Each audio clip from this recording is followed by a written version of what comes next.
bonjour, vous êtes déjà là. Écoutez, j'ai une histoire fabuleuse à vous raconter. J'étais ce week-end dans un grenier, un ancien grenier à la recherche d'une malle au trésor.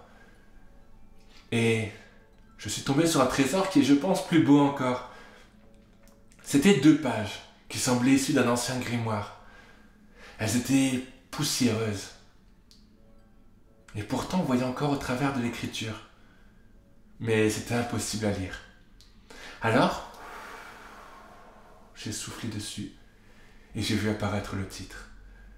Le petit chaperon rouge. C'est une histoire que vous connaissez peut-être déjà, mais je meurs d'envie de vous la raconter de nouveau. Il était une fois une jeune fille magnifique, la plus belle que l'on ait jamais connue. Elle vivait seule avec sa maman qui en était d'ailleurs folle amoureuse. Et sa grand-mère l'aimait peut-être plus encore. C'est pourquoi, certainement par amour et par affection, elle avait confectionné un petit chaperon rouge en velours. Moi, je pense que c'était surtout pour la voir arriver de loin. Vous savez, elle habitait à l'autre bout d'une grande forêt. Il y avait plus d'une demi-heure de marche qui les séparait. Ça fait une sacrée distance. Et elle ne se voyait pas souvent. Alors, le jour où notre grand-mère tomba malade, la petite fille voulut lui rendre visite, c'est normal. Après tout, elle l'aimait beaucoup aussi, sa grand-mère. Si tout le monde appelait le petit chaperon rouge, c'est parce qu'elle portait toujours cette cape qu'elle lui avait offerte. Et elle voulait à son tour faire quelque chose de bien pour elle, de gentil. Et quoi de plus réconfortant quand on est malade que des crêpes, avec un peu de confiture dessus. Alors, elle se mit au fourneau avec sa maman et elle confectionna de belles crêpes dorées. Elle les chargea dans son petit panier en osier et elle y ajouta un petit peu de confiture à la fraise pour les accompagner, c'est bien meilleur. Et elle s'apprêta à prendre la route. Sa maman la regardait partir, un peu inquiète, mais sa fille savait. Elle savait qu'il ne fallait pas dévier de son chemin, qu'il ne fallait pas regarder partout et être très attentive aux gens à qui elle parlerait. Et heureusement qu'elle savait tout ça, parce qu'à peine entrée dans la forêt, un loup l'avait repérée. Forcément, au milieu de tous les feuillages verts, une jeune fille tout de rouge vêtue. On ne voyait qu'elle. Il l'aurait bien croqué tout de suite celui-là, mais quelques chasseurs, quelques bûcherons rôdaient autour et risquaient de lui faire la peau s'il l'attaquait de suite. Il allait l'isoler et la croquer un peu plus tard. Il l'aborda donc à peu près comme ça. Bonjour petite fille, que fais-tu seule ici dans cette grande forêt? Tu sais que c'est dangereux? Tu pourrais faire une rencontre plutôt néfaste pour toi. Tu as de la chance d'être tombé sur moi, franchement. Bonjour monsieur Loup, en fait je vais rendre visite à ma grand-mère. Vous savez, elle est malade, alors je lui apporte des crêpes et je lui apporte de la confiture. Et aussi je vais tenir un peu compagnie. Vous savez, à chaque fois elle me raconte des belles histoires. J'adore passer du temps avec elle. Tu vas voir ta grand-mère. Mais je connais beaucoup de grand-mères, moi. Dis-moi, elle habite où? Bah vous savez, elle habite là-bas près du grand moulin, à l'autre bout de la forêt. Toutes les maisons autour ont un toit noir. Et si vous regardez à gauche, ma grand-mère, sa maison a un toit rouge comme mon petit chaperon rouge. Vous savez quoi appelle le petit chaperon rouge? C'est passionnant ce que tu me racontes. Dis donc, laisse-moi t'accompagner un petit peu. On va aller ensemble là-bas. Et ils marchèrent. La petite fille ne se méfiait pas. Il était si gentil avec elle et il la protégeait. Alors elle parlait. Et elle parlait, elle racontait sa vie, sans se méfier. Elle avait oublié l'avertissement de sa maman. Jusqu'à un certain moment, la route se divisait en deux.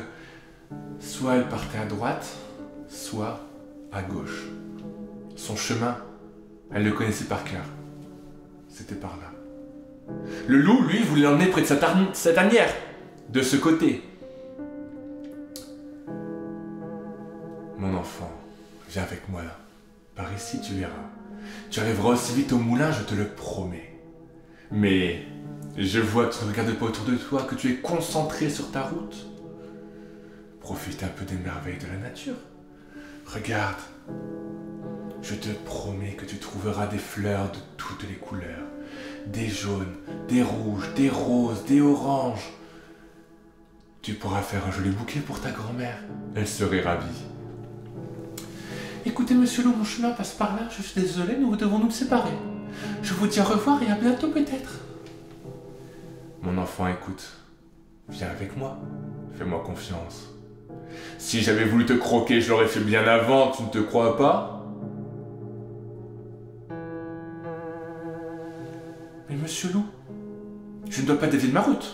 S'il vous plaît. Je vous dis au revoir. Écoute, on va faire un jeu. Un jeu ? Moi, je prendrai ton chemin. Et toi, tu prendras le mien. On verra bien qui arrive en premier. Tu verras bien que je ne te mens pas et les prochaines fois, tu me feras peut-être plus confiance. J'ai beaucoup apprécié notre discussion. Tu es une enfant charmante et je serai ravi de te revoir plus tard. J'ai envie que tu me croies. La petite fille baissa sa garde, elle ne se méfiait plus. Après tout, c'est vrai que sa grand-mère serait heureuse avec un bouquet. Elle était malade. Ça lui remonterait certainement encore plus le moral. Notre loup, lui, il s'était dit que, en plus de son repas, il aurait un dessert. Alors, notre petite fille prit le chemin de gauche. Elle sautillait gaiement, alors que notre loup marchait à son aise vers la droite. Enfin, il marchait, jusqu'à ce qu'elle fût assez loin. Alors il se mit à courir de toutes ses forces. À gauche, à droite, à gauche, la maison au toit rouge.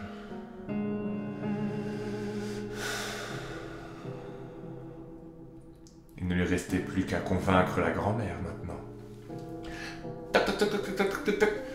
Qui est-ce ? C'est votre fille, c'est un petit chaton rouge, votre petite fille. Je vous apporte des crêpes et de la confiture de fraises. Ouvrez-moi vite, s'il vous plaît, grand-mère. Je suis pressé de vous voir. La grand-mère, elle n'entendait plus très bien. Mais pour parler aussi vite, ça ne pouvait être que sa petite fille. Alors elle ne se méfia pas et elle lui répondit: tire la chevillette, la bobinette, cher rat. Notre loup ne comprenait pas. C'est quoi, c'est une chevillette? C'est quoi, c'est une bobinette? Il prit la poignée, tira si bien que la porte finit par s'ouvrir. Le verrou était arraché du mur. Alors il entra, regarda à gauche, à droite, et aperçut la grand-mère. Il se jeta sur elle et, d'une bouchée, toute crue, il la dévora.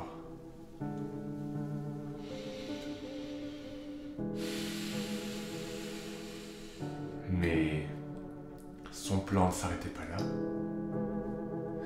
Il lui restait le dessert qui était en route. Alors, il fouilla dans les placards, dans les armoires, dans les tiroirs. Et il trouva une robe de chambre qu'il s'empressa d'enfiler et il alla se coucher dans le lit. Et il tira les draps bien haut sur lui. Il fallait pas qu'elle le reconnaisse, la petite fille. Sinon, peut-être qu'elle lui échapperait. C'était pas le but. Notre petite fille, d'ailleurs, où est-elle? Elle est dans la forêt. Elle cueille des fleurs, des jaunes, des oranges, des rouges. Il y avait toutes les couleurs qu'elle pouvait souhaiter. Qu'est-ce que c'était merveilleux. Et elle arriva. Ce bruit qu'elle avait été un peu plus long que prévu. Mais le loup n'était toujours pas arrivé alors. C'est vrai que le chemin était bien. Elle pouvait lui faire confiance. Elle toqua à la porte. Tac, tac, tac, tac, tac.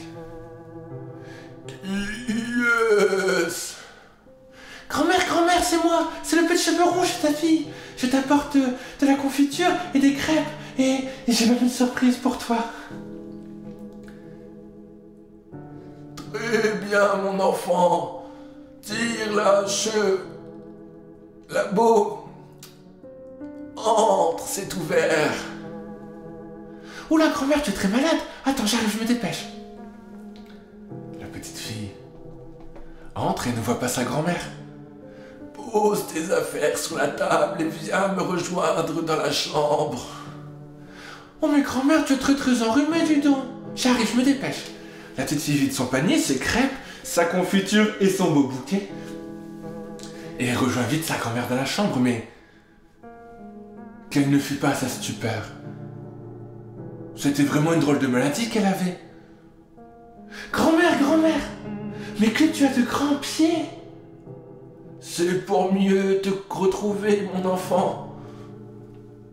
Grand-mère, mais tu as de grands bras.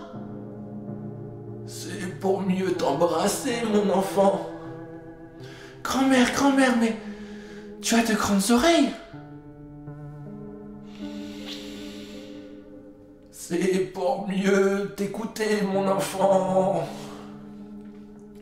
Grand-mère, mais tu as de grands yeux. C'est pour mieux te voir, mon enfant. Grand-mère, mais tu as de grandes dents. C'est pour mieux te manger. Sur ce, le loup l'attrapa et la croqua. Une bouchée, toute crue.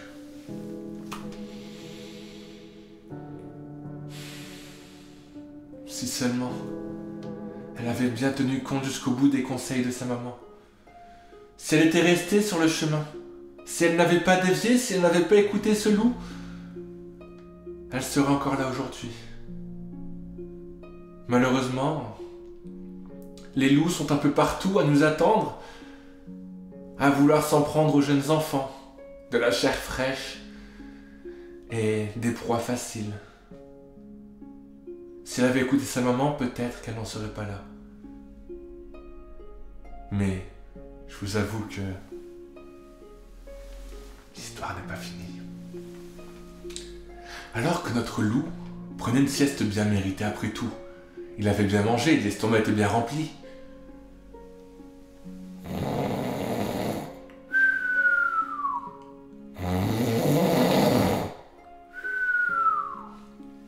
Et oui, il ronflait vraiment fort ce loup.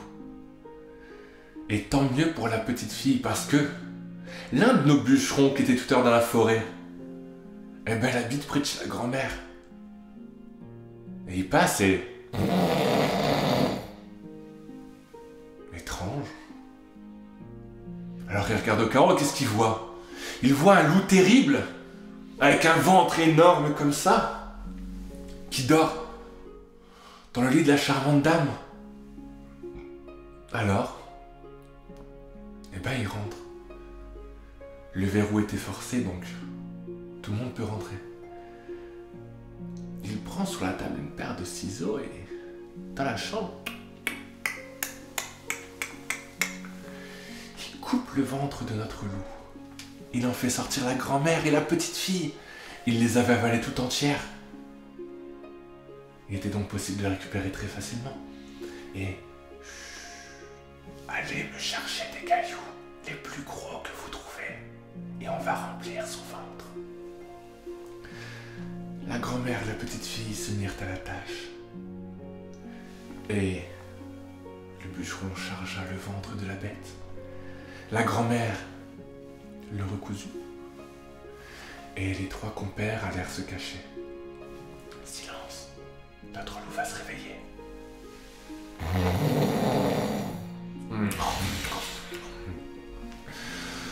J'ai une soif de loup. J'ai bien mangé. Maintenant, il me faut boire. Alors, il se lève. Qu'il est lourd son ventre. Et il marche, tant bien que mal, jusqu'à sa forêt. Jusqu'à un petit lac, où il se penche pour boire. Et là, les cailloux dans son ventre, il roule vers l'avant et l'emporte. Et lui se noie. Et c'est là que notre histoire s'arrête. Parce que la petite fille, quand quelques jours plus tard, elle retourne chez sa grand-mère et retombe sur un autre loup. Ne vous inquiétez pas pour elle. Cette fois-ci, elle a bien écouté ses leçons et les a bien appliquées. Elle n'a pas changé de route, elle ne l'a surtout pas écouté et a poursuivi son chemin, droit devant. Notre histoire est finie, mais la mienne commence peut-être tout juste. Je vais me mettre en quête de mon grimoire, avec l'espoir de vous raconter d'autres histoires merveilleuses. J'espère revenir le plus vite vers vous. Et en attendant, je vous invite, si le cœur vous en dit, à vous abonner et à laisser un petit j'aime pour dire que vous souhaitez autant que moi découvrir d'autres histoires. Et je vous dis à bientôt, peut-être.